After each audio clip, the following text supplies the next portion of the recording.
Olá, mais uma quinta-feira, hoje do 105º encontro, e com uma amiga muito especial, a Sâmia. Gente, a Sâmia está aqui conosco, dá para acreditar? Tá, né? É presente de Deus para nós, essa oportunidade de todos aqui estarmos reunidos em nome de Jesus, para acalmar os nossos corações, para fazer reflexões, para alimentar a nossa alma. São bálsamos divinos. Temos muito que agradecer, não é mesmo? Então, é assim, com grande alegria, viu, Sâmia? Nós estamos aqui te recebendo, quando você, mais uma vez, não é? Aceitou o nosso convite, nós soltamos foguete, viu? O coração ficou muito feliz aqui. A Sâmia já esteve conosco 2 vezes. Ela teve no dia 13 de junho de 2024, falando do luto e amor. Foi na edição 127. Depois ela retornou no mesmo ano, em novembro, dia 21, falando sobre Maria ao pé da cruz, na edição 149. E hoje, na edição 205, ela vai falar sobre a dor, além do luto. Então, como nós temos muito a agradecer, nós vamos fazer a nossa prece. Eu vou pedir para a nossa amiga Célia fazer a prece para a gente. Pode ser, Célia? Por favor? Tem que abrir o microfone. Consegue abrir aí? Isso. Então vamos todos nos unindo em pensamento e elevando até o alto, buscando a figura do nosso Mestre Jesus. Senhor Jesus, Mestre amigo, agradecemos-te, Jesus, pelas bênçãos inúmeras que recebemos, por aquelas que nós vemos e por aquelas que nós nem sequer ficamos sabendo, pelas vezes em que tu nos sustentaste, em que nos mantivemos de pé, apesar de todas as dificuldades que enfrentamos pelo caminho. E por estarmos caminhando, Jesus, contigo ao nosso lado, é que nós te agradecemos muito. E agora que se aproxima o teu Natal, que o nosso coração se abra ao amor, a todos que participam da nossa vida, a todos aqueles que participaram e que estão tão entranhados em nossos corações. Abençoa, Jesus, a todos nós, a todos aqueles que amamos e a todos aqueles que fazem parte da humanidade, de ambos os lados da vida. Guarda-nos em paz, Jesus. Que assim seja, louvado seja Deus. Que assim seja. Que assim seja. E a sua paz, né? Sâmia, querida, então, mais uma vez, muito obrigada, e é com você. Então, vamos começar. Esse grupo e esse tipo de grupo são grupos muito especiais, porque nós nos unimos por conta das nossas saudades, por conta das dores que nós trazemos, por termos nos distanciado de pessoas que nós amamos.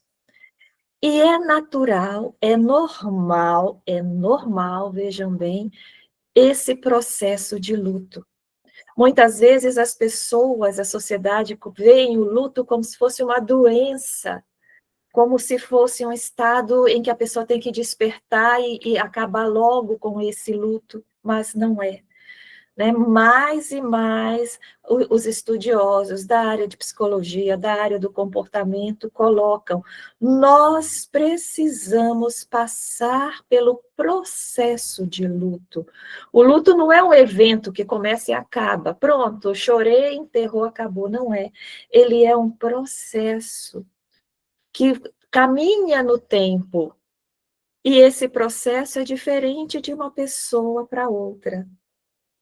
Então, esse luto, que é uma dor que só quem sente sabe, né, como é difícil, ele é natural do ser humano.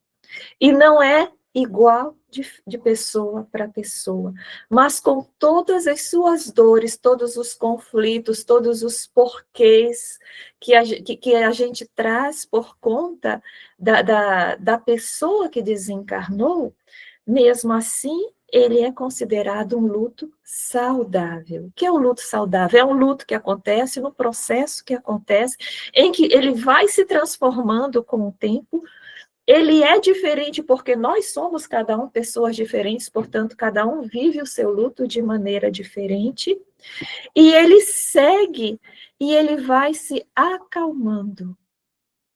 Mas, nesse luto saudável, a saudade nunca passa.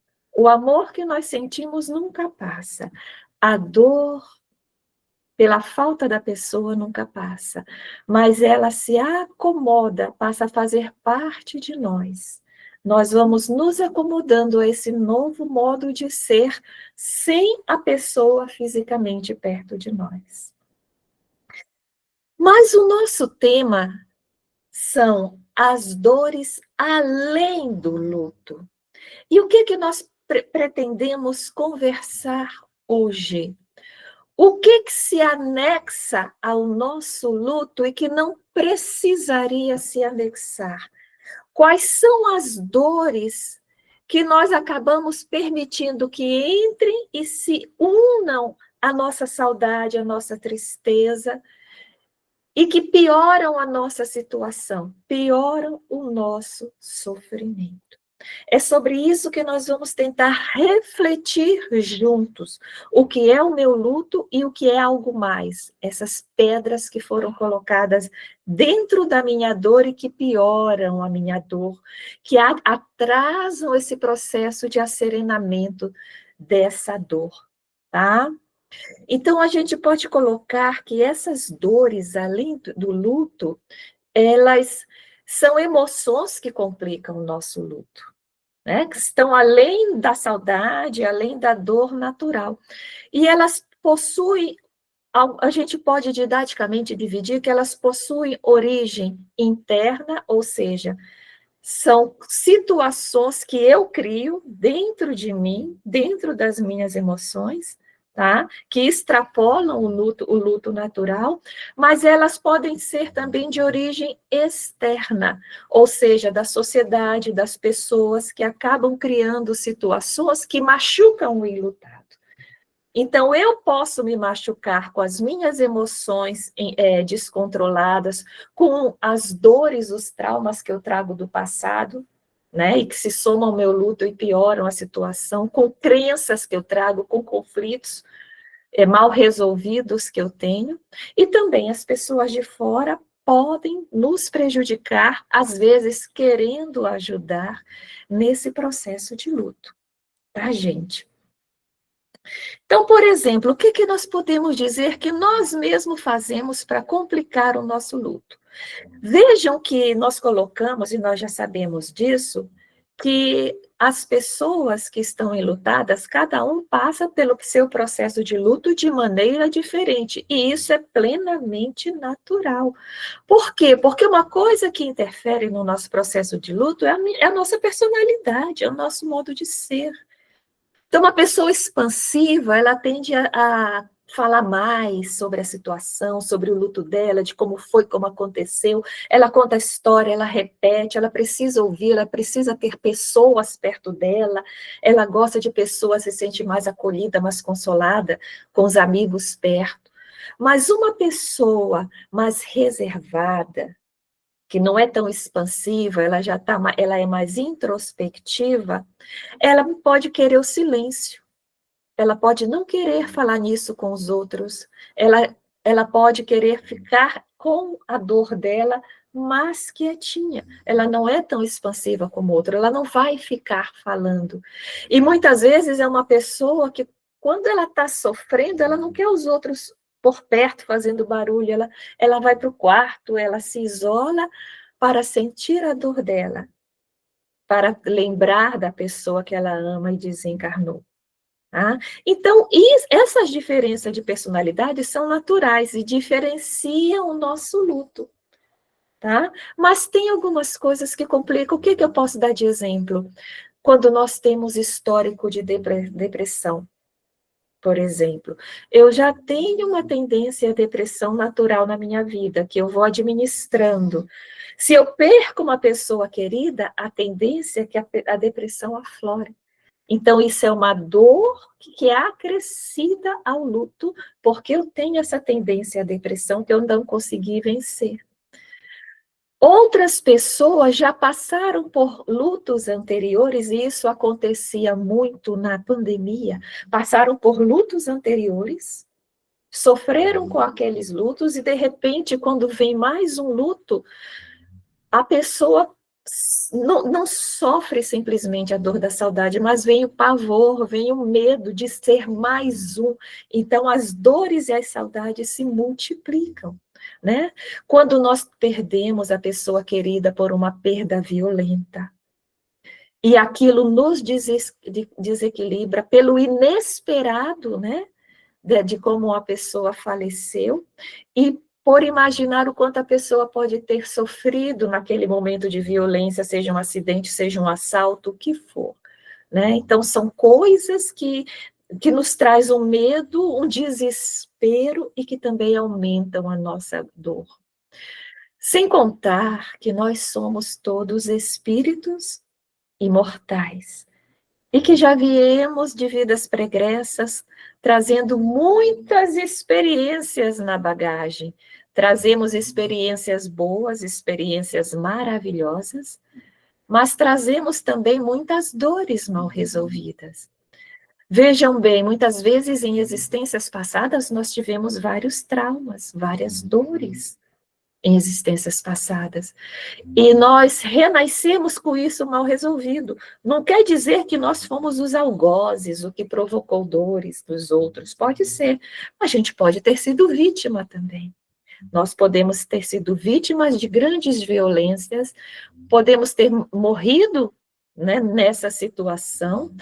E quando nós não conseguimos perdoar quem nos faz mal, a gente não se resolve. Porque quando Jesus manda a gente perdoar, não é porque ele é bonzinho, ele está pensando em nós. Perdoa, ou seja, se desvincula desse mal. Esquece a dor que te provocaram. Quem provocou a dor que vai ter que se resolver com a lei de Deus. Mas você se acalme, se asserene. Essa era a proposta do Cristo. Só que muitas vezes, mesmo quando nós fomos vítimas de algum mal que nos fizeram propositadamente, nós guardamos esse rancor, esse sentimento de injustiça, essa decepção com Deus, decepção com a vida, esse ódio, essa raiva, esse desespero, esse trauma que fica arraigado na nossa alma, e nós renascemos hoje, sem lembrar o que aconteceu, mas sentindo aquele medo, aquela insegurança, aquele mal-estar. Vocês não conhecem mães que quando tem um filho, o sentimento que vem é o pavor de que aquele filho morra?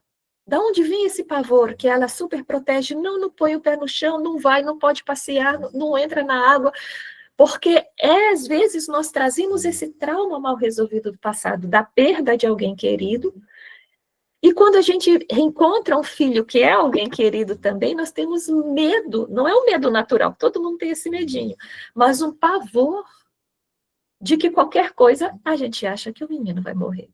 E se essa criança desencarna, isso complica no luto, né? Sem contar a questão da nossa fé ou falta de fé, a questão do nosso entendimento do espiritual, independente da religião que nós tenhamos, tá? Por exemplo, uma pessoa que tem a ideia das penas eternas, do céu e inferno, e a gente de vez em quando encontra, né, pessoas assim enlutadas dizendo: a minha preocupação é que eu sei que o meu filho, o jovem adulto, era complicado na vida, ele não era santo, ele fazia coisas erradas, sabe? Ele morreu de overdose, e eu tenho medo que ele vá para o inferno. Olha a dor dessa mãe, não é só a dor da saudade, é a dor por achar que o filho vai sofrer eternamente lá, por uma crença que ela carrega. A ideia de que a separação é para sempre. Isso faz um luto se tornar desesperador para as pessoas que acham que essa separação é para sempre. Seja porque são pessoas que não acreditam em nada além da vida material, sejam para pessoas que têm religião, mas não têm noção do mundo espiritual, então para elas, tá bom, está em algum lugar, mas em que lugar? Está em cima da nuvem, está dormindo, está como? Então essa ideia de separação fica muito forte, de não ter notícia, de ser impossível, né? Qualquer emoção, uma troca de emoção entre os dois. Tá? Então, essa descrença ou essa falta de conhecimento, ela tende a ser uma dor que se acrescenta ao nosso luto. E tem uma dor muito especial, que é a dor que sente as pessoas que tinham uma dependência emocional com aquele que faleceu. Vejam bem, uma mãe perde um filho. Ela sofre porque ela ama aquele filho. Ela lembra daquele filho dia e noite. Isso é normal. Nós imaginamos, poxa, o meu filho tão novo morreu. Não é assim, o meu filho tem uma vida pela frente, o meu filho sonhava fazer isso, o meu filho pretendia fazer aquilo, e ele não pôde realizar seus sonhos. E nós sofremos por ele.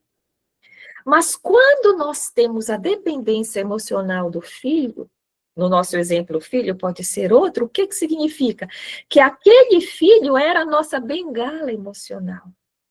Então, o meu filho que me entende, o meu filho é a pessoa que me sustenta emocionalmente, o meu filho é com quem eu converso e desabafo, o meu filho é meu melhor amigo, o meu filho está sempre comigo. Então, essa mãe, muitas vezes, principalmente mães solo, mães que só têm um filho, que não têm um parceiro, e derramam no filho o objetivo de vida dela. Se esse filho desencarna, a mãe despenca. E aí a fala dela não é aqui, poxa, meu filho tinha tantos sonhos e não pôde realizar. Ela vai dizer, poxa, agora eu fiquei sozinha. Agora quem vai resolver os meus problemas? Porque era o meu filho que me ajudava nas coisas. O meu filho que me entendia. E agora o que vai ser de mim? Então, essa dor é pelo que ela, mãe, está sofrendo. Menos do que como é que o meu filho está do lado de lá. O que vai ser de mim? Eu não posso viver sem ele, porque ele era tudo para mim.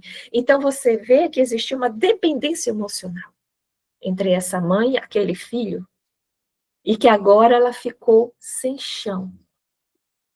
Então, esse luto, ele tem um sério risco de se tornar um luto mais doentio, mais complicado, enquanto ela não resolver essa carência dentro dela, tá? E tem as dores de origem externas, tá? Primeiro que nós já conversamos aqui, eu acho que nós já conversamos, que são os lutos invisíveis. Já ouviram falar dos lutos invisíveis?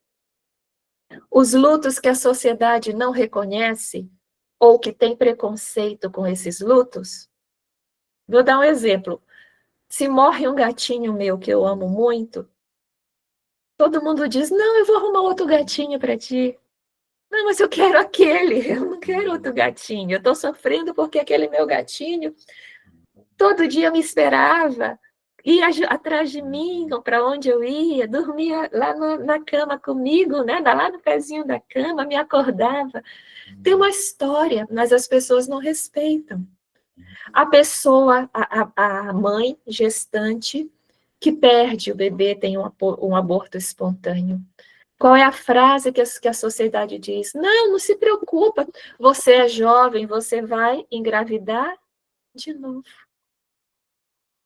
Mas a mãe está chorando por aquele espírito que estava ali na barriga dela, por aquele bebê. Não é sapato que a gente quebra e a gente pega pega um outro, né, na prateleira. Às vezes, nós encontramos mulheres que sofrem luto pelo aborto que elas provocaram e que se arrependeram. E que choram. Eu já encontrei mulheres que diziam, Sâmia, hoje o meu filho deveria ter uns 15 anos de idade. E ela se lamenta há 15 anos a escolha que fez, mas não pode conversar com ninguém, porque ninguém entende nem aceita e é preconceituoso. Olha só, luto pela morte do ex-marido, aquele que deixou a mulher. Os outros vão rir, se a ex-esposa chorar por ele, se lamentar a morte, os outros vão dizer que é isso, ele te largou e tu ainda está fazendo isso, né? Luto por um parceiro homossexual, luto por uma pessoa idosa, que as pessoas, poxa, perdi minha mãezinha. Quantos anos ela tinha? 90. Ah, tá. Então pode, entendeu? E aí nós desconsideramos a dor da pessoa. Então, esse tipo de conduta social vai machucando, né? Vai fazendo com que as pessoas aprendam a sofrer sozinhas. Aprendam a sofrer sozinhas. Porque a sociedade não costuma validar. E todos nós que passamos pelo luto, nós precisamos que a nossa dor seja validada. Ou seja, que os outros reconheçam que eu perdi alguém e que eu estou sofrendo. Não tem coisa pior de que alguém dizer que nada. Não, tu tá chorando por causa disso? Não tem coisa pior para a gente. Ou então dizer que já chega, né?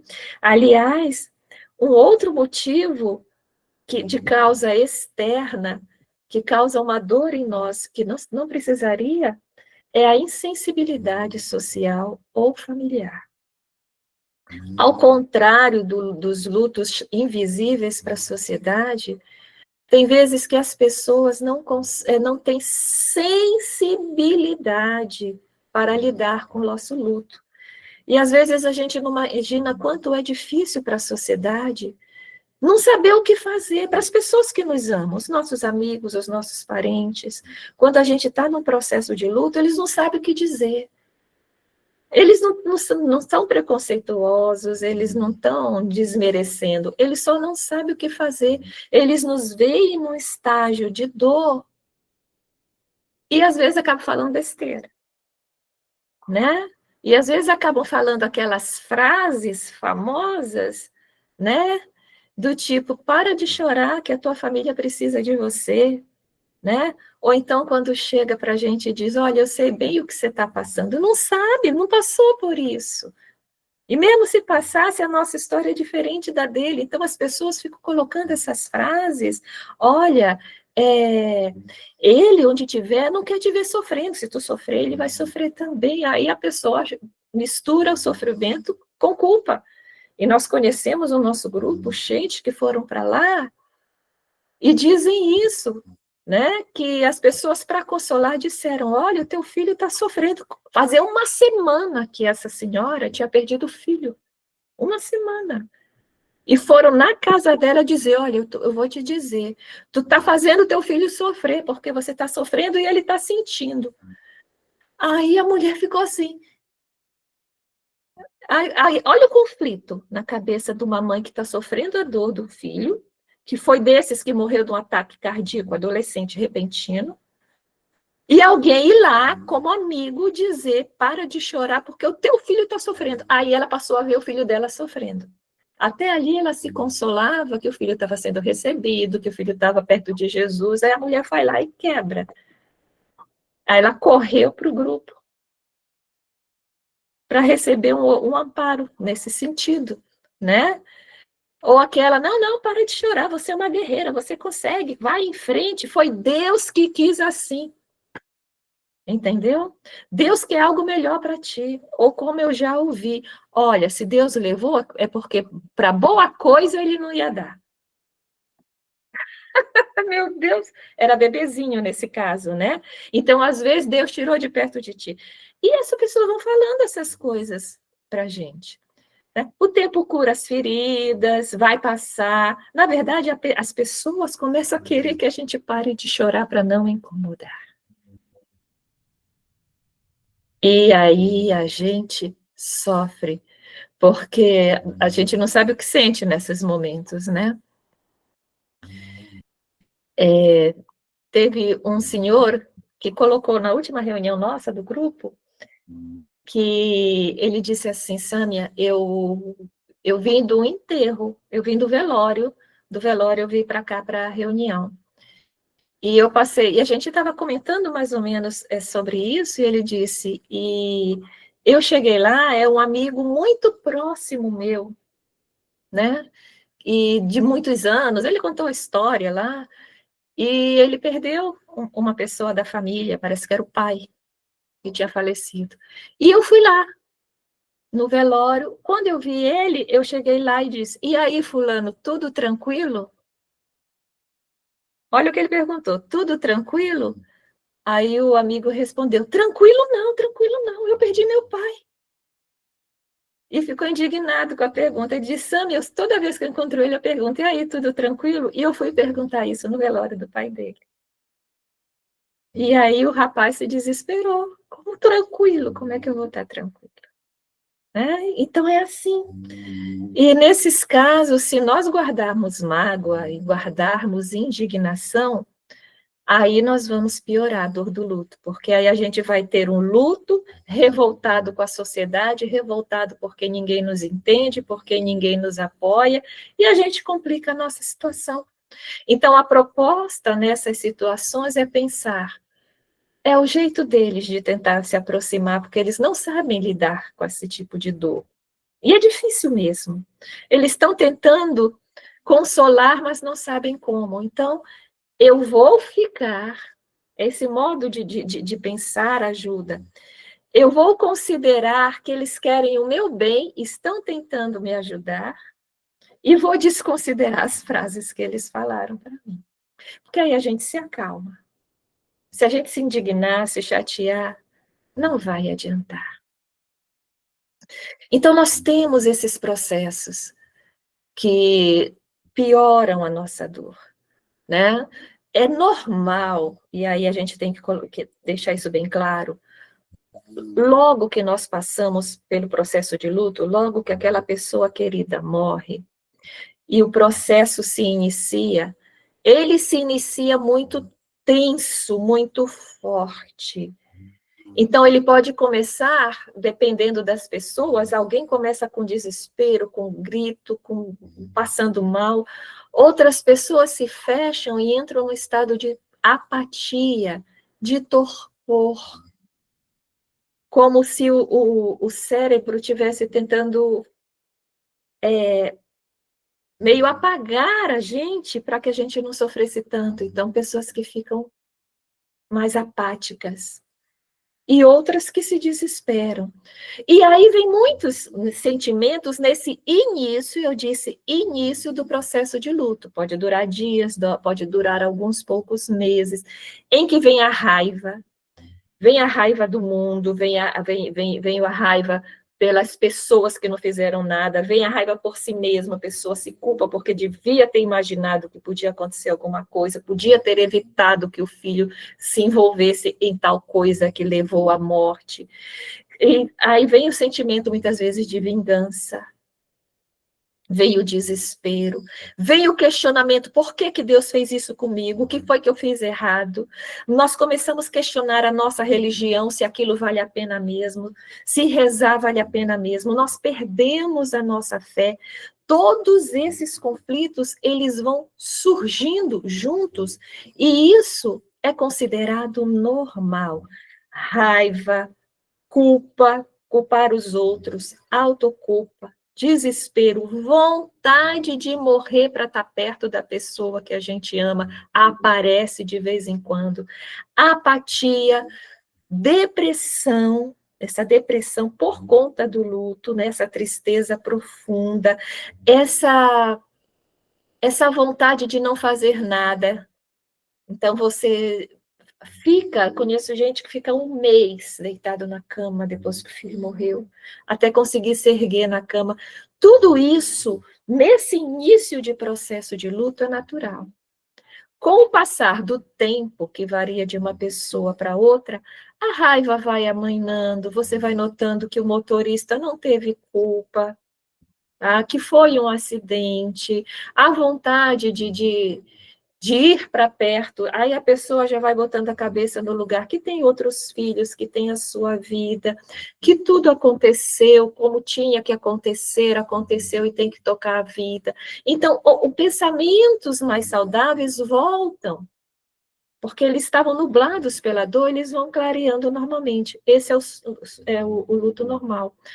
Mas quando esses sentimentos de desespero, de vontade de morrer, a depressão, eles não vão diminuindo, eles diminuem muito lentamente, eles não diminuem, eles continuam como se tivessem cristalizados pelo primeiro, segundo, terceiro, quarto, quinto, 10º ano, 12º ano que eu já conheci gente no grupo. Então, significa que nós já entramos num processo de luto mais doentio, um luto complicado, que precisa, urgentemente, de terapia profissional, né, de psicólogo aí. Mas existem, né? Mas se nós estamos nessa etapa das dores do luto, e na etapa de sentir que esse luto está se complicando, eu tô sentindo mais do que só a saudade e a dor, então nós somos convidados a refletir sobre qual é o nosso papel nesse luto, tá?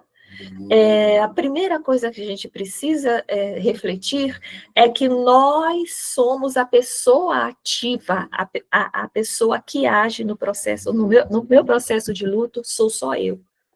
Sou eu que preciso me curar. Eu posso ser aconselhada, auxiliada, orientada, mas quem vai me curar sou eu. E para isso eu preciso querer me curar desse monte de dor que está incluída no meu luto. Que eu incluí, porque eu não vou me curar da saudade. Saudade não é doença, luto não é doença. Tá? A saudade, o amor, vai ficar. Mas o algo mais que eu absorvi e que piorou meu luto, esse processo de cura depende de mim. Então, nós somos essa pessoa ativa no processo, tá? Cabe a nós começar a agir diante do nosso sofrimento. E a primeira coisa que é orientada para nós é que a gente acesse a nossa dor, que não fuja, que não finja que não está acontecendo, tá? Então, é orientado pelos psicólogos da área que nós experimentemos a nossa dor, aceitemos que está doendo e tentemos observar o que é que eu sinto. Eu sinto uma saudade insuportável, eu lembro demais, vamos dar o exemplo do filho, do meu filho, eu sinto muita raiva por ele ter me deixado, e isso acontece. Opa! Então, eu continuo, depois de tanto tempo, sentindo raiva porque o meu filho ousou morrer e me deixar. Olha aí aquele meio egoísmo, né? Então, a gente já tem que perceber e dizer, realmente eu sinto essa raiva. Eu culpo o meu marido porque ele, naquele dia, deu a chave do carro. Eu estou tentando fingir que está tudo bem com meu marido, mas eu trago aquilo. Eu tenho que reconhecer, anotar. Eu culpo ainda o meu marido, porque ele entregou a chave do carro para o meu filho, e o meu filho se acidentou com esse carro. Então, todas essas emoções que a gente sentir, eu deixei de acreditar em Deus, eu deixei de acreditar em Deus, eu estou com raiva de Deus, briguei com ele. É para nós acessarmos. Nós precisamos acessar, porque só acessando a nossa dor, essa dor, além do luto, vai começar a se dissolver. Sabe, tipo casa, que a gente tem que reconhecer que a telha está quebrada e que tem goteira, que só assim a gente resolve. Se eu disser que está gotejando, eu disser que não está, ela vai continuar piorando. Né? Então, tenho que reconhecer. Né? É normal no nosso processo de luto que a gente oscile. É normal. Né? Então, às vezes, a gente quer lutar na vida, às vezes a gente quer se recolher, às vezes a gente quer voltar a viver plenamente, às vezes a gente quer desistir de viver. né? Às vezes a gente se revolta com a morte da pessoa amada, de repente, não, eu tenho que aceitar. Passam dias, a gente se revolta. Isso é natural, porque nós estamos buscando nos reconstruir das cinzas. E isso dói, isso dá trabalho, sabe? E tem uma coisa que a gente sente, e por isso que a gente tem que acessar a nossa dor. É porque a nossa consciência, a gente pensando, a gente sabe que o nosso filho faleceu. Morreu, faleceu. Nós temos isso muito claro aqui. Quem não aceita é o coração. Quem não aceita são as emoções. Então, tem um conflito entre a minha consciência que diz, acabou. O convívio com ele nessa encarnação, fisicamente, não existe mais. E não vai voltar atrás, não tem retorno. Mas o meu coração, como ama muito, ele não aceita que a pessoa que ele ama desapareceu. Entendeu? E mesmo que a gente sinta em outra dimensão, faz falta do mesmo jeito, tá? Então, fugir da dor, mentalmente, tentar fingir que não aconteceu, não vai resolver. Nós precisamos deixar que o nosso coração acesse todas as dores, a dor da saudade e as dores que eu estou provocando, ou que as outras pessoas provocaram em mim. Sim, eu estou magoada com fulano que me disse isso. Sim, eu estou chateada lá no meu ambiente de trabalho porque eles falaram tal coisa em relação ao meu luto, ou em relação ao meu filho. Reconhecer e encarar isso para poder trabalhar isso. Mas o passo agora é aceitar, experimentar a dor da perda, para aí começar a se adaptar à nova realidade. Só assim eu consigo me despedir, realmente, dessa pessoa querida que retornou para a pátria espiritual, né? E aí que é interessante esse processo de se despedir, aceitar que existe uma nova realidade na nossa vida, e que nessa nova rotina, nessa nova realidade, aquela pessoa não faz fisicamente ou emocionalmente, ela não faz mais parte. Ela não vai estar sentada naquela cadeira conosco mais. E emocionalmente, eu não vou chegar e dar aquele abraço no meu filho. Fisicamente, isso não vai acontecer mais. E aí, o que é aconselhável? Que nós respeitemos os rituais. O ritual de despedida, e todos os rituais da nossa vida, os festejos, as despedidas, eles são muito valiosos porque o nosso cérebro e o nosso emocional recebem um recado. Alguma coisa mudou. Então, por exemplo, os rituais de funeral, de missa de sétimo dia para quem é católico, todos aqueles rituais, e até de visitar o túmulo para algumas pessoas, eles estão trabalhando o nosso emocional para essa despedida. Mas tem muitas pessoas que dizem, não, para com isso, não precisa, isso é só ritual. Mas é importante para nós psicologicamente. Houve muita dor durante a Covid, porque as pessoas foram proibidas de ter o seu ritual de despedida. E essas pessoas, até hoje, quando estão em grupos de luto, dizem, eu não pude me despedir do meu pai. Porque não permitiram fechar o caixão e pronto, né? Outra coisa que nós temos que ver que está nas nossas mãos e precisamos fazer, permitir-nos sentir os que nós estivermos sentindo, né? Permitir que no nosso emocional, as nossas emoções desencontradas, as nossas dúvidas sobre a vida, sobre a justiça divina, o que for, que elas tenham um lugar. Que a gente, não, isso é pecado eu pensar isso aqui eu não posso pensar. Não, elas têm que ser reconhecidas por nós. Permitir sentir.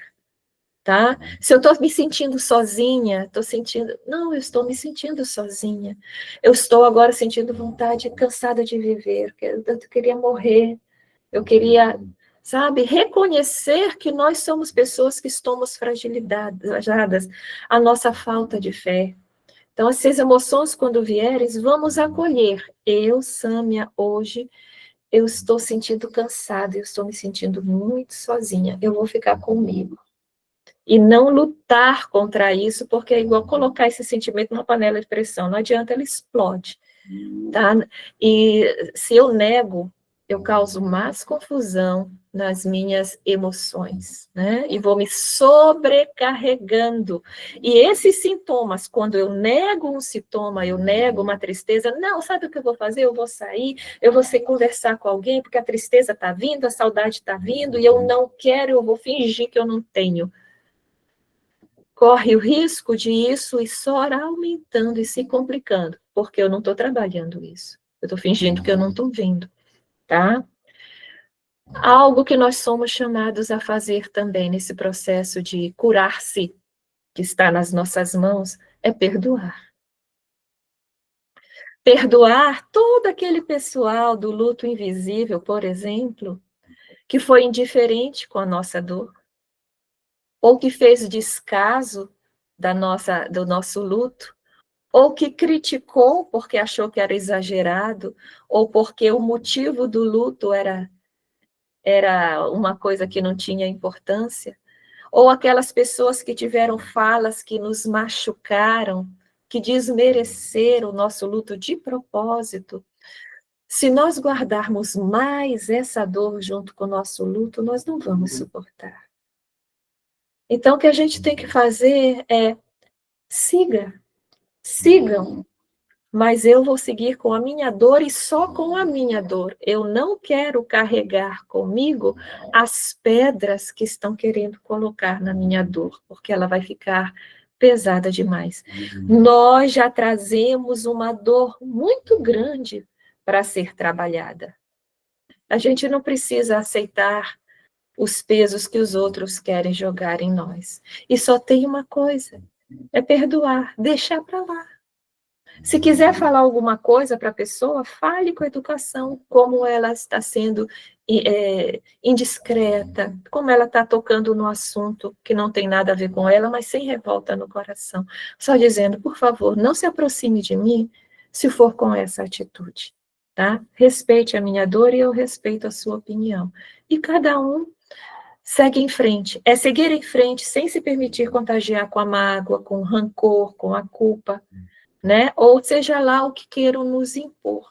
Deixar para lá e seguir em frente no nosso processo de luto, para que a gente vença aquilo e só traga dentro de nós as lembranças da pessoa querida e a saudade que não vai passar, tá? Uma coisa importante no processo de cura é também que a gente é uma coisa meio pesada, e que a gente acha que não dá conta de fazer, mas que é importante para que esse momento se cicatrize em nós.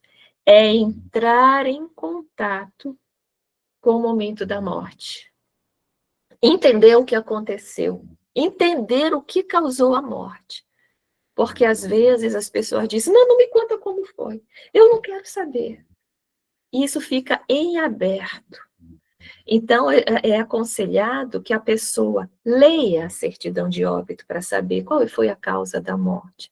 Descubra o que aconteceu, como ele pegou essa doença, como foi esse acidente. Ou seja, eu vou criar um mapa do que aconteceu e vou concretizar isso dentro de mim. Quando eu vou fazer essa pequena pesquisa, eu estou falando para mim mesmo, aconteceu. A morte aconteceu. E eu quebro a negação. Entendeu? No momento da pesquisa, eu vou interiorizando, aconteceu. Aconteceu realmente. Então, eu começo a perceber a morte que eu estava negando. Quando eu me desespero, quando eu me rebelo, quando eu fico revoltada, quando eu quero morrer, é porque eu não estou aceitando a morte. Então, a gente sabe que nós espíritas sabemos que a morte física apenas, que os nossos amados continuam vivos e muito bem vivos e mais lúcidos no mundo espiritual, como eles costumam dizer, do que eram aqui embotados por esse corpo de carne, tá? Mas o corpo físico foi embora, sim, né?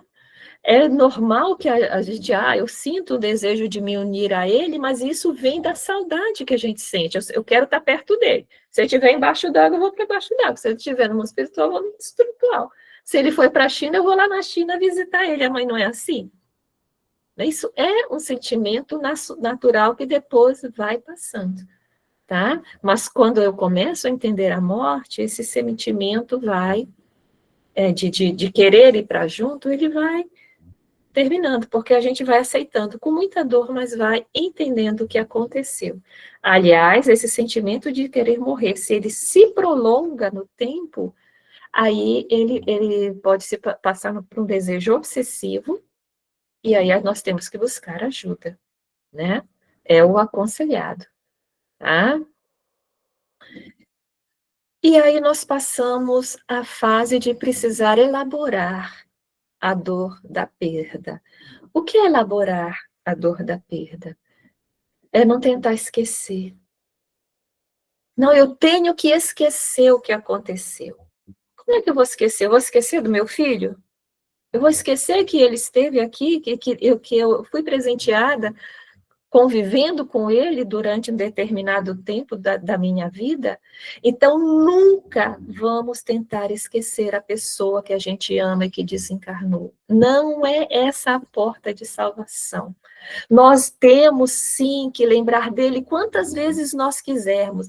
A gente pode se lembrar dele, pode olhar as fotos dele, pode pensar nele, sabe? Isso vai fazer chorar, mas às vezes, quem chorou sabe, a gente chora e parece que se alivia, parece que se aproxima um pouco dele, né? E aí a gente se restabelece e toca a vida. Deu saudade, quer voltar para o quarto dele, quer olhar as coisas dele? Fácil, vamos fazer isso, né? Porque isso tudo é um processo de elaboração. É normal no início a gente guardar tudo. Ninguém entra nesse quarto, ninguém toca, ninguém tira nada do lugar. Não, mas esse papel está com a letra dele, deixa. É o momento que nós precisamos. Com o tempo, nós mesmos não vamos vendo sentido e já vamos guardando algumas coisas para doar. Mas é sempre bom, a gente sempre sabe qual é aquela coisa que é a cara do nosso filho. Dizer, isso aqui vai ficar comigo. Isso é saudável, para que a gente não esqueça. Nós não vamos apagar as fotos dele, não vamos apagar os videozinhos que tivermos com ele. E vamos assistir. Maria, mãe de Jesus, até o dia da morte dela, ela nunca parou de falar do filho. Quando as pessoas a procuravam, lá em Éfeso, ela já morava com João, imagina-se que ela morreu por volta dos seus 80 anos, o que naquela época era demais, né? Dizem que ela atendia todas as pessoas que precisavam desabafar, cansadas. Ela ouvia o que ela tinha para dar. E aí ela falava do filho dela, de como o filho era, de o que o filho ensinava, e como o filho consolava. Ela não tentou apagar a imagem de Jesus da cabeça dela. Ela falou do filho e sentiu saudade. Trazia esse lamento no coração dela. Até o dia que ela voltou para o lado dele, morreu e foi recebida por ele, né? E esse é o nosso processo, porque essa separação é provisória. Nós vamos nos unir aos nossos amados. Não tem como, que eu saiba, ninguém aqui vai virar estátua, vai virar pedra. Todos nós um dia vamos para lá, para o mundo espiritual também. Tá? E aí nós temos que fazer alguns ajustes na nossa rotina, isso é dever nosso. Ajustar a nossa nova rotina física. E o que é isso?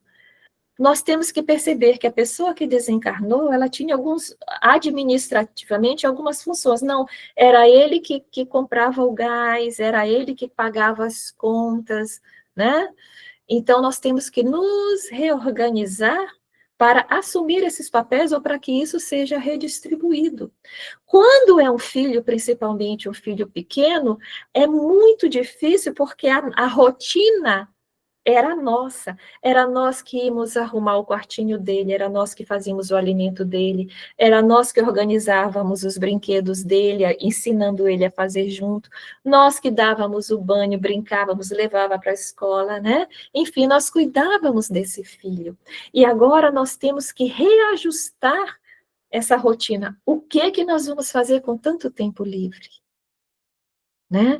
E aí nós precisamos, quando o pior do luto passar, que ele começar a amenizar, começamos a refletir, né? Que quando aquela criança, quando meu filho partiu, ele levou comigo aquela rotina e aquela realidade que nós conhecíamos.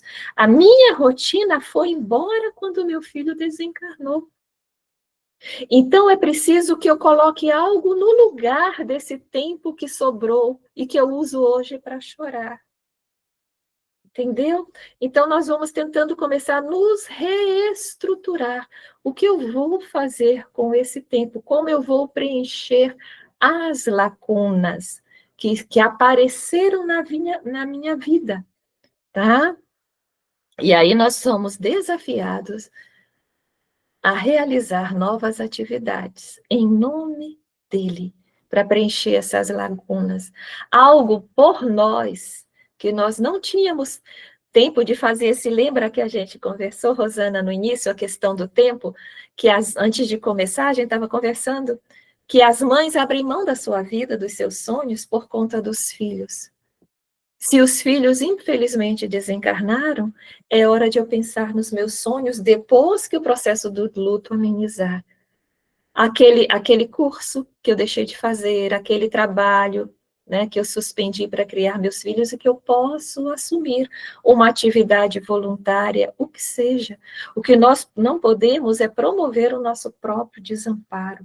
Nós não podemos trabalhar contra nós mesmos nos retirando do mundo.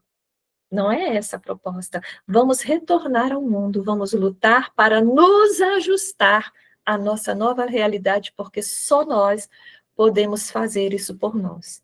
E não é só fisicamente, existe também a necessidade de nós nos ajustarmos a uma nova rotina emocional. Parece impossível que a gente consiga tocar a nossa vida com essa dor que a gente carrega, com essa saudade, com esses conflitos que a gente traz, né?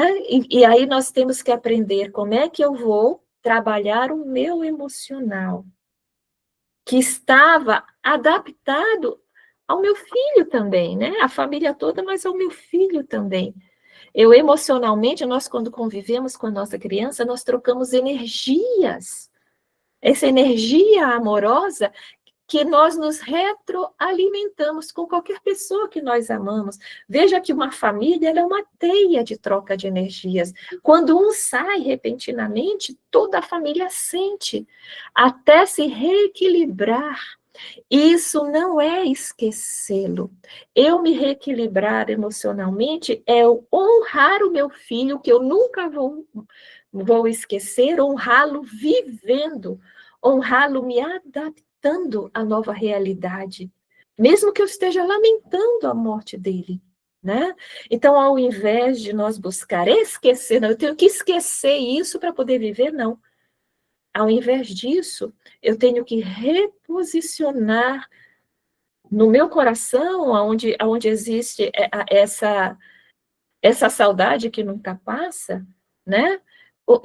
Reposicionar outras emoções ali. A vontade de me doar, por exemplo, para alguma causa, a vontade de fazer alguma coisa em nome dele. Eu vou reposicionar esse amor. Eu não tenho mais o meu filho para dar o abraço, mas em nome do meu filho, eu posso abraçar os órfãos. Eu posso entrar, quem for espírita, num trabalho de evangelização infantil.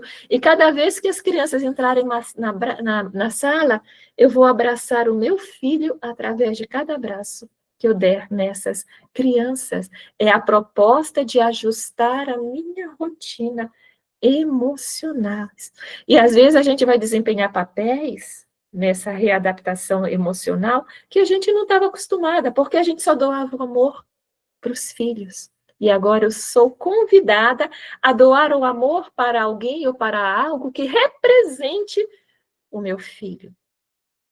Tem pessoas que gostam de cuidar de animais, ONGs que cuidam de animais, né, machucados, cuidar de jardins, de plantas, de hortas, fazer atividades em asilos, em hospitais, enfim, se envolverem em atividades, seja na sua religião, seja em ONGs, que pareçam, isso é bem legal.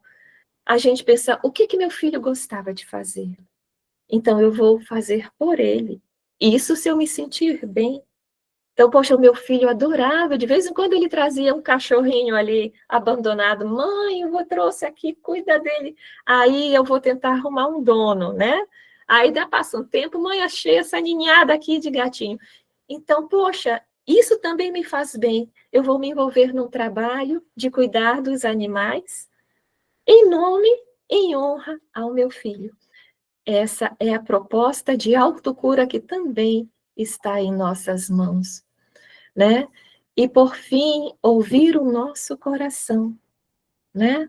Perdoar qualquer pessoa, que até a gente já comentou sobre isso, que se aproxime de nós com boas intenções, mas que acabam nos ferir, com as atitudes, né? Condutas. Sabe aquelas pessoas que dizem, fulano, já faz 6 meses, é hora de voltar a trabalhar em tal coisa. É hora de voltar a fazer tua atividade tal, e a gente não está pronto. Mas a pessoa acha que a gente está. Não guardar mágoa, deixar para lá. E, acima de tudo, respeitar o nosso tempo. Cada um tem o seu limite de tempo. Cada um tem o seu tempo. Não vamos querer inventar um tempo. Não, eu vou chorar durante 3 meses, depois eu volto. Não, você só vai saber depois dos 3 meses, se já está pronta ou não para viver plenamente como vivia. Vamos respeitar o nosso tempo, tá? E até mesmo nessas atividades de autodoação, em honra das nossas pessoas amadas, nós vamos nos doar quando chegar esse momento, nós vamos nos sentir bem, mas não nos assustemos. Vai chegar um momento que a gente vai sentir vontade de parar, a apatia vai voltar, a tristeza vai voltar, porque é cíclico, só que o ciclo vai ficando cada vez mais afastado um do outro. Aquela fadiga, a vontade de ficar quietinha vai voltar, e aí a gente pode se afastar daquele trabalho voluntário que a gente fazia em nome dele. Não nos sintamos culpadas. É o nosso momento, a gente está precisando parar e regressar ao nosso luto por um tempo. Depois passa, aí a gente volta de novo para o trabalho voluntário. Os outros não vão entender, vai dizer, olha só, já abandonou, não faz mal. O importante é que nós nos respeitemos. Nós respeitemos o nosso tempo e o nosso luto, que vai abrandar, mas vai ficar conosco o resto da vida, porque saudade é luto também. E eu agradeço a vocês a atenção, tá? E se alguém quiser falar, comentar, enriquecer, enfim, fiquem à vontade. Sâmia, muito obrigada. A Cissa escreveu aqui no chat, ó. Para mim foi muito importante ver o corpo do meu filho, ir à funerária, saber o que realmente aconteceu, ler o atestado de óbito, tudo. Mesmo que doeu. Eu preciso saber para poder seguir em frente. Encarar de frente, para mim, é bom para o processo. E me dou o direito de chorar e sentir saudades quando não estou bem. Mas sempre digo a ele, estou bem, meu amor, é só saudade. Doei quase tudo dele e me fez bem. Muito, muito bonito. E interessante o que ela diz no final também, que ela conversa com ele. E isso é saudável, porque a gente não está fingindo que está conversando, nós estamos conversando. Se nós tivermos essa certeza, independente de religião, que ele continua vivo, porque ele é um espírito imortal, gente. Imortalidade é coisa séria, é para sempre. Né? A gente vem aqui, veste essa roupagem chamada corpo físico, e depois a roupagem rasga, acaba, e a gente volta, e eles estão vivos, eles estão realizando os sonhos deles, estão estudando, trabalhando, conhecendo pessoas. Então, quando eu digo assim, meu filho, hoje, eu faço isso de vez em quando, hoje o dia foi difícil para a mãe, viu? Hoje aconteceu tal coisa, mas o que importa é que eu quero que você esteja bem aí. Eu sempre brinco com ele, né? Você trate de ser feliz. Faz as coisas certinho. Ouve eles, entende? Segue os conselhos. E é assim. Quando a gente se acostuma a ter esse diálogo, do tipo assim, gente, vamos fazer o evangelho no lar, né? Vamos embora, meu filho fulano, fulano, fulano já está aqui, espero que tenha chegado, vamos fazer o nosso evangelho. Envolvamos o nome da nossa pessoa amada, entendeu? Não significa que você vai botar um prato na mesa. Se quiser pôr, ponha. Mas não é disso que eu estou falando. É que ele tem que ter um lugar aqui, continua tendo lugar aqui, continua tendo lugar na nossa família. É não esquecer. Se eu não esqueço dessa forma saudável e incluo ele nos meus diálogos, e a minha família se acostuma a incluir também, a gente se sente tão perto, tão perto. E eles se aproximam. E quando eles são autorizados, que também eles se aproximam. Quando meus filhos eram pequenos, né, o meu Lucas desencarnou bem novinho ainda, e que acontecia alguma coisa lá em casa, quem foi que fez isso? Quem foi que jogou tal coisa aqui no lugar errado? Aí 3 homens, né, os 3 meninos, não fui eu também. Aí o outro dizia, não fui eu. Eu digo, eu sei, foi o Lucas, né? Foi o Gasparzinho. Aí passava um tempo, eu digo, quem foi que fez? Eu dizia, foi o Lucas. Mas esse jeito aproxima ele de nós. Entendeu? E é muito saudável também. Carinhoso, né? É carinhoso. Márcia levantou a mão. Boa noite a todos. Inicialmente é difícil, né? Tudo que a gente passa não é fácil, principalmente para quem ainda tem outros filhos, a gente sabe que tem que continuar, porque tem que se manter firme e forte por causa dos outros.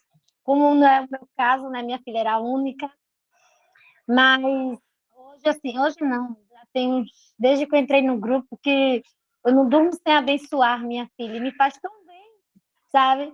Toda noite, após minhas preces, eu sempre abençoo a minha filha, sou grata a Deus pelos 29 anos que passei ao lado dela, sempre lembro que para ela, eu sou sua mãe.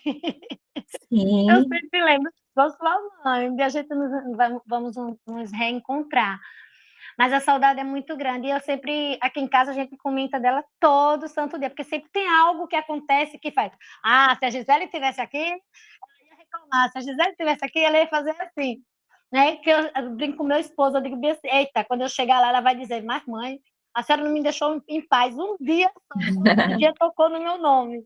Mas é isso que faz a gente continuar, sabe? Eu sou que nem assim, você falou, eu sempre falo com ela, converso com ela, minha filha, meu dia não estava legal, chorou, hoje amanhã desse jeito, mas a mãe promete ficar firme e forte para continuar. Você já continuou, eu sempre digo que missão dada, missão cumprida, a parte dela, então ainda estou na minha missão, temos que continuar. E é isso que nos fortalece, continuar, não é esquecer, não é apagar foto, não é apagar vídeo. Para mim, quando eu quero falar com ela, eu falo e pronto, a noite abençoo, durmo bem, acordo bem, e é isso que me fortalece todos os dias, as lembranças da minha amarelinha, meu maior tesouro. Ai, que maravilha. E você não imagina como isso faz bem para ela. Porque a gente acha que é só a gente que sente saudade, mas quando eles desencarnam, eles abrem os olhos num lugar estranho, gente. Cadê minha família? Onde é que eu tô? Que hospital é esse, né? Que às vezes eles são levados para um hospital, primeiramente no espiritual, e eles têm saudades. Eu quero voltar para casa. E até explicarem o que aconteceu, né? É um choque para eles. Então, eles receberem isso, meu filho, você ainda faz parte, mas seja feliz aí, mas a gente não esquece de você. E esse diálogo, olha, você dá a bênção para sua filha. Você não imagina que alegria de ela receber a bênção ainda da mãe dela. Faz bem, sim. Alguém mais? O Sâmia, assim, muitas coisas aqui para a gente pensar, são muitos elementos, você fez uma abordagem assim ampla, muito profunda, até pelo seu conhecimento e pela sua vivência, não é? E o que eu achei muito interessante foi você falar disso, de sermos verdadeiros conosco nesse processo do luto, perceber quais são os nossos sentimentos, não é? E se esses sentimentos não tá caminhando para um processo de luto saudável, que busquemos ajuda, não é? Que busquemos a terapia, o profissional, porque isso para nos ajudar, porque dessa forma nós estaremos nos ajudando, não é? Porque senão há desistência, e a desistência não faz bem, não é? Então, foi muito, acho pertinente essa fala tua, da questão do autoconhecimento mesmo, né? O que o luto, como eu estou vivendo esse luto, né? E o respeito que tem para com esse sentimento. Não existe fórmula, né? Não existe receita. Ele é subjetivo, ele é de cada um, não é? Mas nós também temos aqui as condições, hoje, né, a tecnologia também nos oferece tanto, né? Ver hoje nós aqui, sentados aqui, falando de um assunto tão importante, de um assunto que faz parte da nossa vida.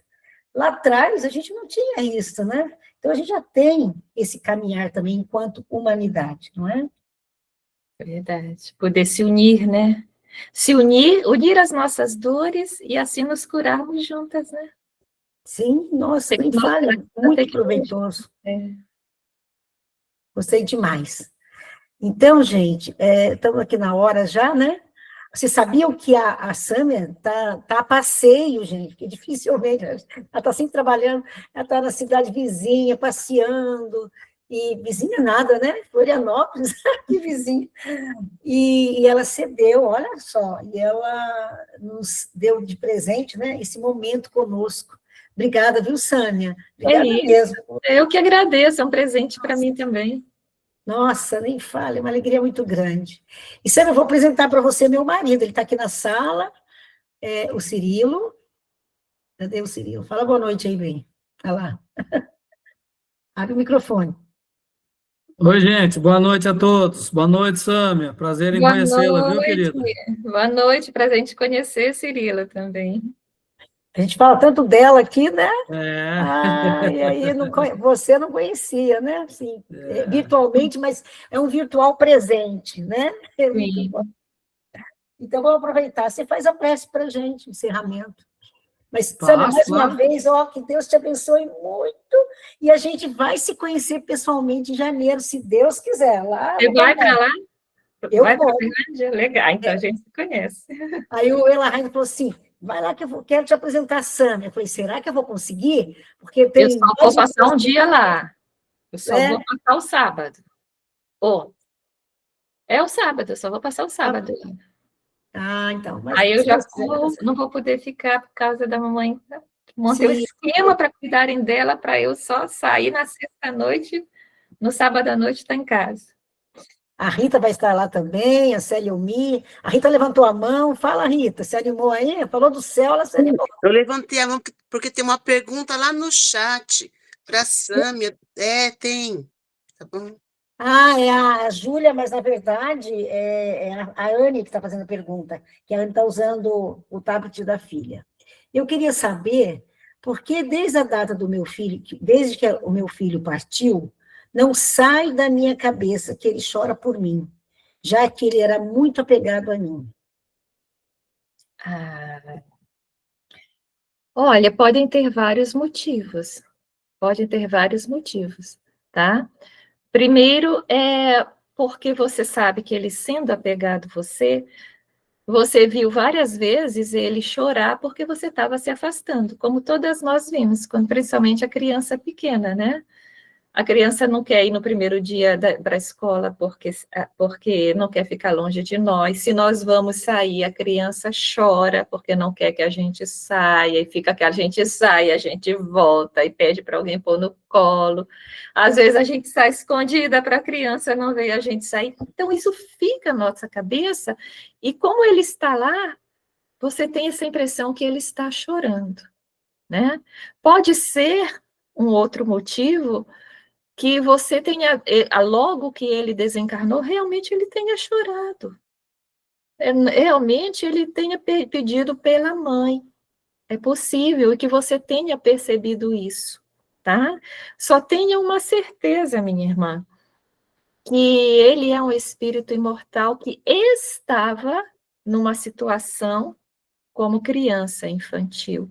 Mas essas almas, quando desencarnam, ao normal, elas não vão crescer como cresce aqui na Terra, porque nós estamos limitados pelo corpo físico. Demora um século para a gente chegar na adolescência.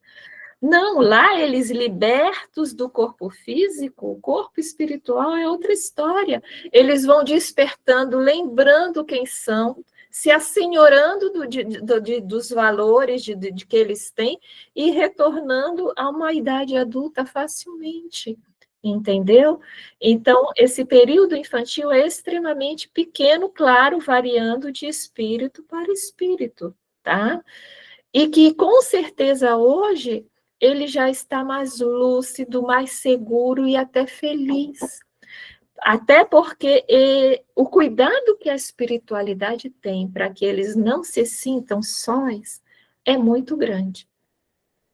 Então, muitas vezes, vão recebê-los espíritos muito queridos deles, né? Às vezes, os nossos antepassados, os bisavós deles, vão revê-los até que naqueles primeiros momentos e dão todo o apoio. É muito comum muito comum nas cartas psicografadas para o Chico Xavier, os jovens, né?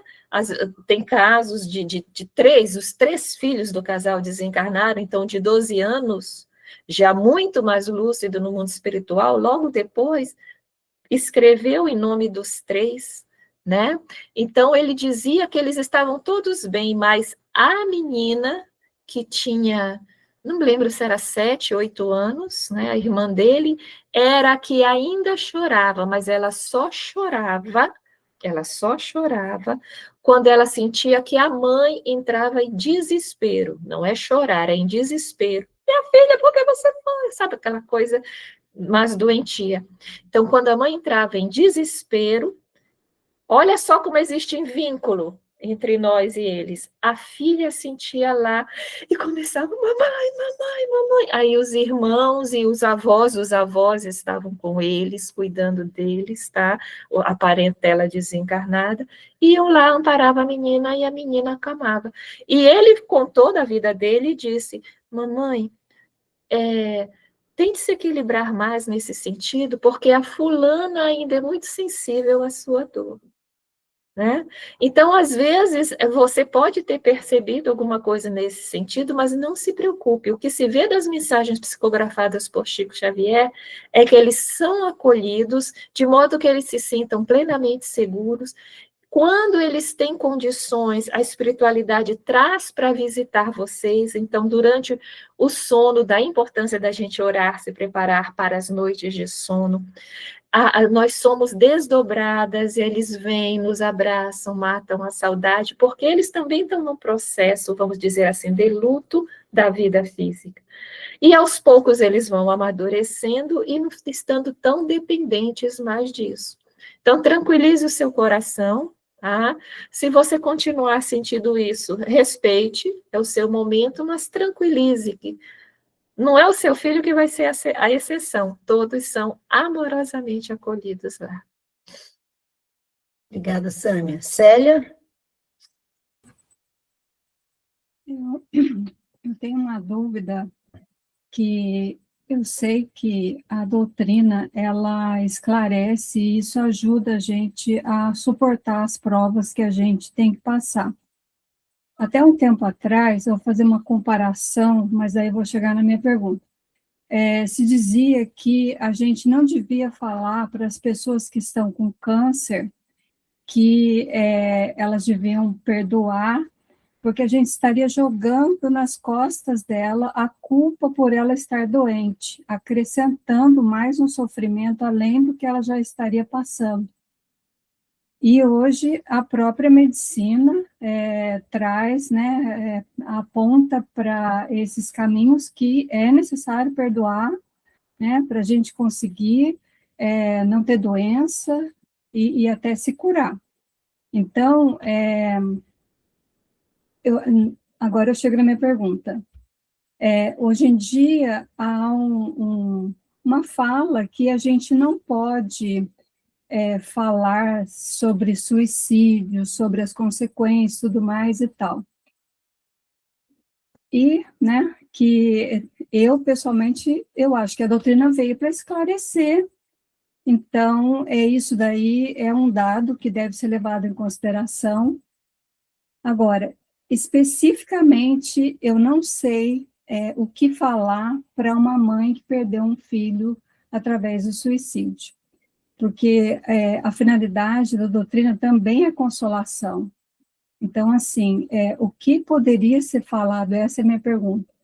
O que a gente pode falar para uma mãe que perdeu um filho através do suicídio? Olha, essa questão de nós falarmos, a mãe perdeu o filho por suicídio, a cabeça dela está totalmente confusa, as emoções dela estão fora do lugar.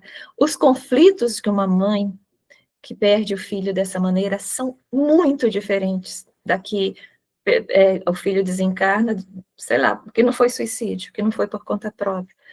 Porque ela tem um conflito muito grande. Por que que o meu filho fez isso? Eu não era mãe suficiente? Porque ele preferiu se matar do que ser meu filho? Entendeu? Então, é um misto de decepção consigo mesma, de raiva da criança que fez isso com ela quando não precisava fazer, diferente do filho que morre sem querer morrer. Então, os conflitos são muito grandes. A melhor coisa, no início, pelo menos, é não dizer nada. Mas é ouvir. Elas têm muita coisa para falar, mas a sociedade está dizendo, olha, morreu. A religião está dizendo, nem extrema-unção merece. Porque tem religiões que dizem, olha, não tem nem purgatório, né? Infelizmente falam isso, é direto para o inferno. Então, é muito complicado para essas mães. Elas não têm com quem conversar, elas não têm um padre que entenda e que possa dar um consolo. Então, o primeiro momento é se aproximar e dizer, fulana, eu estou aqui. Eu soube o que aconteceu, e eu estou aqui para ficar com você, sem julgamento, estou aqui como amiga, tá? E buscar auxiliá-la, primeiramente ouvindo, porque ela precisa de uma pessoa para colocar para fora. Entendeu? Nós atendemos uma ou outra pessoa que vem com histórias de suicídios. As mães, primeira coisa que elas dizem, eu não vi sinal nenhum. Era normal. Nunca deu sinais, não tinha depressão, tocava a vida, trabalhava ou estudava e aconteceu. Né? A gente até questiona, você tem certeza que foi suicídio? Não, tenho certeza, as situações foi essa. Elas não querem resposta pronta, elas querem desabafar e falar tudo que estão sentindo. Isso se chama catarse. No momento, qual é o bom da roda de conversa? É porque as pessoas falam que está engatado. E essa catarse é curadora. Quando a mãe disser, eu tenho raiva do meu filho porque ele se matou e nos deixou, ele foi egoísta, ele não pensou em nós, ela está falando, ela está ouvindo o que ela está dizendo, e quando a gente fala, em vez de esconder embaixo do tapete, a gente vai ouvindo e vai processando e vendo o que faz sentido e o que não faz sentido. Entendeu? E automaticamente a gente vai trabalhando aquilo em nós. Ou seja, com o tempo, só de ela ter desabafado, ela vai se aliviar e pode, de repente, perder o sentido, sentir raiva do filho. Porque ela ouviu o que ela mesma disse, o cérebro trabalhou, o emocional teve tempo de trabalhar aquilo, e aquilo pode ter se diluído dentro dela. Então, não se angustie tanto. Ouça, vá sempre, ore sempre antes de ir. E se você tiver que falar, se ela perguntar agora como é que está, apenas consolo. Porque o espiritismo, ele é uma ferramenta. Eu posso usar uma tesoura para costurar uma roupa e eu posso usar a tesoura para matar alguém. Então, você chegar com uma pessoa que perdeu o ente pelo suicídio, dizer, Vale dos Suicidas, e vai sofrer de tal. Não, gente, não é assim. O pessoal usa muito lá o livro o livro, como é? Memórias do Suicídio. Como se aquilo fosse a regra. É, Se a gente olhar o que está no livro do Memória Suicida, aqueles personagens principais, o problema deles não foi só suicídio, não. Eles eram complicados. Eles eram arrogantes, eles tinham amantes, eles desprezavam a vida, os valores, né? Teve um que matou a amante, depois se matou, era casado, destruía a vida da família, foi decepção para os pais, acabou com a fortuna. Eles estavam numa região difícil, não só pelo suicídio. Tanto que quando ele descreve o vale, ele fala do monte de bagunça que era ali, era uma confusão, era uma promiscuidade ali dentro do Vale dos Suicidas, porque são almas perturbadas em várias áreas. E que comunaram fugindo pelo suicídio também. É diferente, às vezes, de um filho que traz um drama do passado e perde a vida. Ele vai ficar bem? Não, ele vai sofrer no mundo espiritual, mas não é aquilo. O primeiro sofrimento que ele vai descobrir que a dor da qual ele queria fugir foi com ele para lá, porque a dor é do espírito, não é do corpo. Né? Então ele vai abrir os olhos e dizer, não adiantou, eu continuo mal. Vai se arrepender e dizer, meu Deus, agora eu não quero mais, eu quero voltar para casa, mas não dá. Vai ter essas dores, vai ter. Pode ter um comprometimento do corpo espiritual? Pode. Mas não vamos pintar. Então, existe uma coisa que é certa, e que é isso que a gente fala. Todos, sem exceção, nós falamos isso sempre que é necessário na nossa reunião, são acolhidos no mundo espiritual. Não existe exceção. Aliás, só existe uma. Aqueles espíritos rebeldes que dizem, eu não quero a ajuda do bem. Eu quero cair na gandaia. Eu quero ir para a bagunça. Porque tem os que não aceitam. E mesmo esses que não aceitam, a gente diz, a espiritualidade fica aguardando. Que ele se canse, né, de ir para as gangues espirituais lá, que ele se canse daquela vida e quando ele não aguentar mais, eles estão lá para acolher. Então, ouvir essas mães e quando falar em nome do espiritismo, falar do acolhimento no mundo espiritual. Porque se a gente observar como é o acolhimento deles no hospital, Maria de Nazaré, lá no mundo espiritual, eles fazem tratamento do corpo espiritual e eles fazem um tratamento muito grande de educação das suas emoções, que é o que está destrambelhado e leva a gente ao suicídio, para que eles não repitam. E depois que eles estão mais fortes, eles começam a trabalhar no bem, né? Que eles iam para a crosta trabalhar no bem. Então, olha só, eles se fortificam. Não existe em nenhum momento, em nenhum livro sério do espiritismo, onde os espíritas digam que existe um tribunal julgando, condenando e castigando. Então, a nossa fala para qualquer pessoa que chegue nos nossos grupos é, eles são amados por Deus. Jesus disse que nenhuma ovelha se perderia, e eles são a ovelha perdida que Jesus carregou no colo. Porque quando ele conta a história da ovelha perdida, ele diz que quando o pastor encontrou a ovelha, colocou nos ombros, porque ela estava cansada, machucada, doída e não conseguiria andar. Então, ele carrega nos ombros. É isso que nós vamos dizer. Jesus está carregando seus filhos nos ombros, para que eles se curem. Não precisa mentir, ele está feliz, ele está arrependido, ele tem as crises, os momentos de choro, mas ele não está só. Os familiares se aproximam, a espiritualidade está cuidando dele, está se fortificando, e você continua sendo mãe dele. E vocês terão a oportunidade de resolver isso no futuro. Essa fala sempre consoladora. Em nome do espiritismo também. É exatamente isso. O objetivo é esse, né? É consolar, não saber como, e você esclareceu. Muito obrigada. Sâmia, então, muito obrigada por essa noite tão produtiva. E esperamos que em 2026 você possa estar conosco novamente, tá bom? Tá A bom. gente combina uma data, Isso, tranquilo. tá bom? Tá. Então bem, vamos para a nossa prece, por favor? Vamos sim. Se me permitem, eu vou convidá-los a cerrar os olhos. E nesse fechamento de olhos, nós conseguimos olhar o nosso interior. Olhando o nosso interior, nós vamos descobrir um consolador prometido, que é a nossa querida doutrina espírita.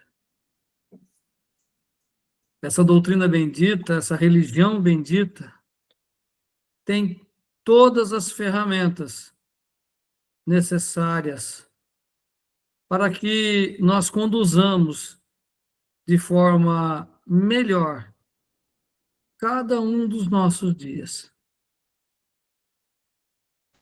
As expiações, as provas, as missões que realizamos diuturnamente precisam inevitavelmente dessas ferramentas. Alguns de nós estão com dores emocionais, advindas de motivos diferentes. Outros estão com as dores do luto. Outros com dores físicas. Mas, seja qual for a dor, nós temos condições de carregar essas dores. Que Deus não permite que caia uma folha ao chão, sem que haja a sua aprovação. Então, essas dores têm a aprovação de Deus. Em muitas situações, elas são correções de atos equivocados do passado. Às vezes, são provações para saber se realmente estamos aptos, se realmente aprendemos aquela lição. E quando se confirma que aprendemos, passamos então para a missão. Muitas vezes a missão é educar um filho, é formar uma família, é trabalhar na escola da vida, educando os filhos dos outros, na cultura, não na formação emocional, mas na cultura. E esse professor, ele acaba ensinando não apenas a matéria escolar, mas o seu comportamento forma também o moral daquele estudante. Doutrina abençoada, doutrina consoladora, este Espiritismo. Somos gratos à espiritualidade amiga que permitiu que cada um de nós se encontre aqui nesse grupo, troque informações aqui nesse grupo, receba informações aqui nesse grupo. E cada vez que a gente se encontra, cada vez que a gente pensa nesse grupo, é como se a gente estivesse dando aquela paradinha para respirar fundo e continuar. É como se a gente estivesse tomando aquele golinho de água que refresca, nos revitaliza, reabastece o nosso fluido vital. Como dissemos, somos gratos a essa espiritualidade amiga que também diuturnamente caminha conosco, seja através dos entes queridos que ou ficaram na espiritualidade no momento do nosso reencarne, ou nos precederam neste retorno. Seja como for, estão conosco, nos amparando, nos auxiliando, dando-nos força, acalmando às vezes os nossos corações, ou simplesmente compartilhando a alegria das conquistas que temos no campo intelectual e no campo moral enquanto encarnados.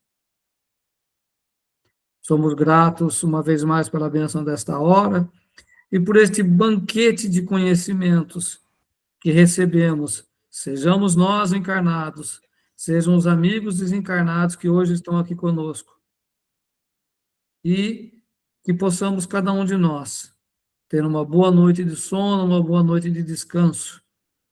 E semana que vem, sexta-feira, nós nos encontraremos com o nosso querido Elahá, que virá dar aquele abraço fraterno, como sempre faz.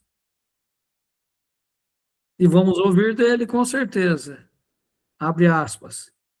Que prazer estar aqui com vocês. Fecha aspas. É como se o próprio Senhor Jesus estivesse nos abraçando. Vamos em paz, queridos amigos. Sejamos todos felizes e amparados pela espiritualidade amiga. Que assim seja.